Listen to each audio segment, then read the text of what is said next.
رمضان کا پہلا روزہ، حسن کی کہانی۔ چاند کی ہلکی چمکتے ٹکڑے نے آسمان میں دستک دی۔ رمضان کا آغاز ہو چکا تھا۔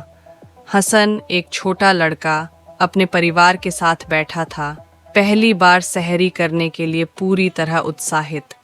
اس کے دل میں ایک عجیب سا جوش تھا، کچھ نیا کرنے کا، خود کو آزمانے کا اور اللہ کے قریب جانے کا۔ سحری کے دوران اس کے ابو نے روزہ رکھنے کی دعا سکھائی اور رمضان کے اصلی معنی سمجھائے: صبر، شکر اور اللہ سے جڑاؤ۔ جیسے ہی فجر کی اذان ہوئی، حسن اپنے گھر والوں کے ساتھ نماز کے لیے کھڑا ہوا۔ یہ ایک جٹتا اور عبادت کا ایسا احساس تھا جس نے اس کے دل کو سکون سے بھر دیا۔ دن چڑھتے ہی بھوک اور پیاس کا احساس ہونے لگا۔ دوپہر کی چلچلاتی گرمی میں حسن کو پیاس ستانے لگی، لیکن اس نے صبر سے کام لیا۔ اس کے دوست باہر فٹ بال کھیل رہے تھے، لیکن اس نے خود کو روک لیا۔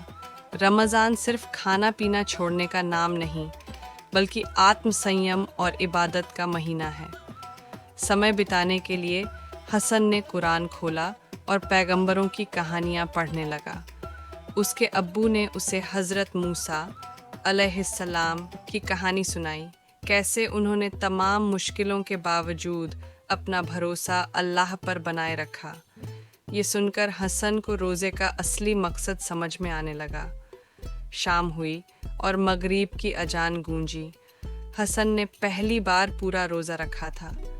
کھجور اور ٹھنڈے پانی سے روزہ کھولتے سمے اس کے چہرے پر ایک عجیب سکون تھا۔ اس کے امی ابو کی آنکھوں میں گرو جھلک رہا تھا۔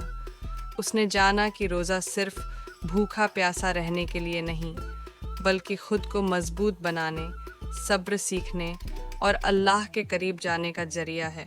رمضان کی اصلی خوبصورتی اسی میں ہے، خود کو ایک بہتر انسان بنانے میں۔